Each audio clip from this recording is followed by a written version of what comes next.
कहेंगी इसको लेकर आप? मैं यही कहना चाहूँगी कि मेरे हस्बैंड ने he was in the defence forces and you know when he had joined the defence forces वो यही चाहता था that he wanted to protect the peace in this country. He wanted to make sure that innocent lives are not gone in this country.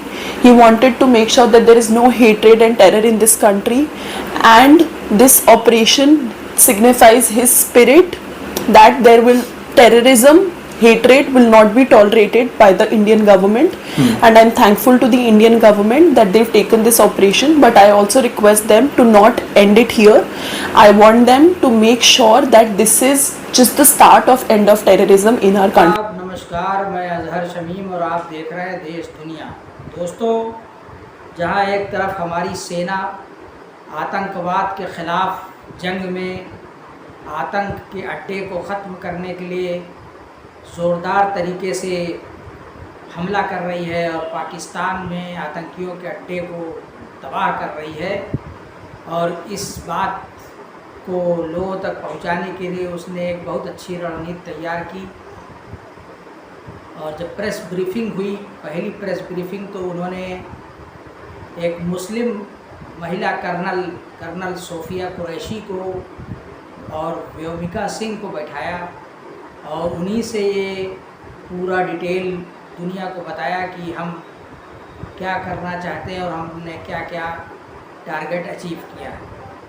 और ये एक बड़ा अच्छा संदेश गया कि सेना हमारी एकजुट है, उसमें कहीं भी हिंदू मुसलमान का कोई नैरेटिव नहीं है, कोई बंटवारा नहीं है, और भारत की जनता पूरी तरीके से इस क्रूशियल मोमेंट में एक है और एकजुट होकर दुश्मन का मुकाबला कर रही है। लेकिन हमारे गोदी मीडिया के जो गोदी एंकरनी हैं वो अपनी हरकत से बाज नहीं आ रहे हैं। बीजेपी IT सेल के जो लौंडे हैं, जो नफरती चिंटू हैं, वो लगातार, चाहे एक्स है उस पर पोस्ट कर रहे हैं, फेसबुक पर पोस्ट कर रहे हैं, वही हिंदू मुसलमान का नैरेटिव चला रहे हैं, जहर घोल रहे हैं।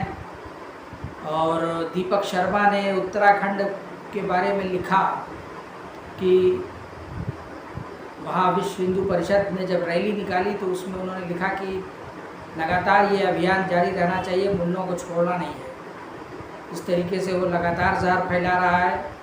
तो वहीं जब आरिफा खानम शेरवानी ने एक ट्वीट किया जंग को लेकर, तो उस पर जवाब देते हुए रूह बिका लियाकत, जिनकी रूह बिकी हुई है, उन्होंने कहा कि ये तो राफ़ेल में इन्हीं को बांध के पाकिस्तान भेज देना चाहिए। तो इस पर खूब सारी प्रतिक्रिया दोस्तों आने लगी। उस पर मैं आपको कुछ प्रतिक्रिया बता रहा हूँ कि एक साहब हैं, उन्होंने लिखा कि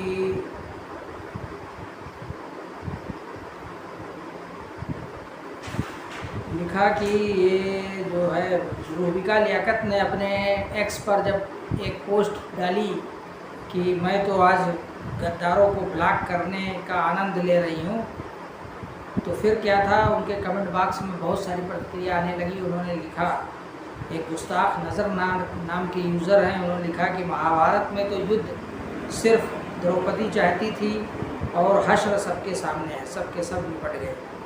किसान के बेटे सीमा पर युद्ध लड़ रहे हैं, शहीद हो रहे हैं, और इनको AC रूम में बैठकर युद्ध की पड़ी हुई है। ये जितने भी TV एंकरनी हैं, ये अपनी TRP बढ़ाने के लिए एयर कंडीशन रूम में बैठकर युद्ध का नारा लगा रहे हैं, जबकि इसमें से एक की भी हिम्मत और औकात नहीं है कि ये सीमा पर जाकर मुकाबला कर सकें।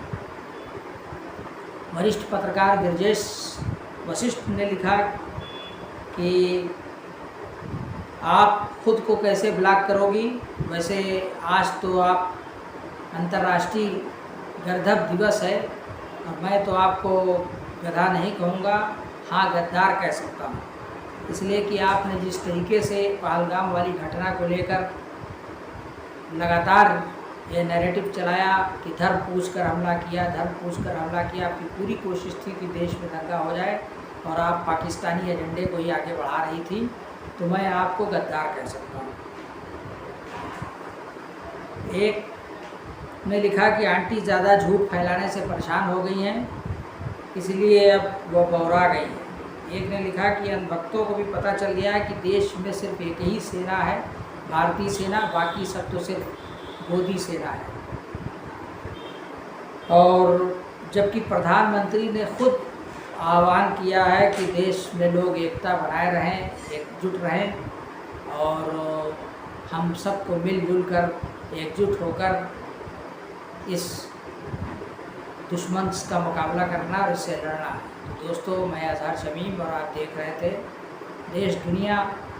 आपकी क्या राय है, आपके क्या विचार हैं? आप भी अपने विचार साझा कर सकते हैं और आप इस चैनल को ज़्यादा से ज़्यादा लाइक कीजिए, शेयर कीजिए। पहली बार अगर देख रहे हैं तो सब्सक्राइब कर लीजिए और हाँ, फेसबुक पर अगर आप मौजूद हैं तो वहाँ फॉलो भी ज़रूर करें।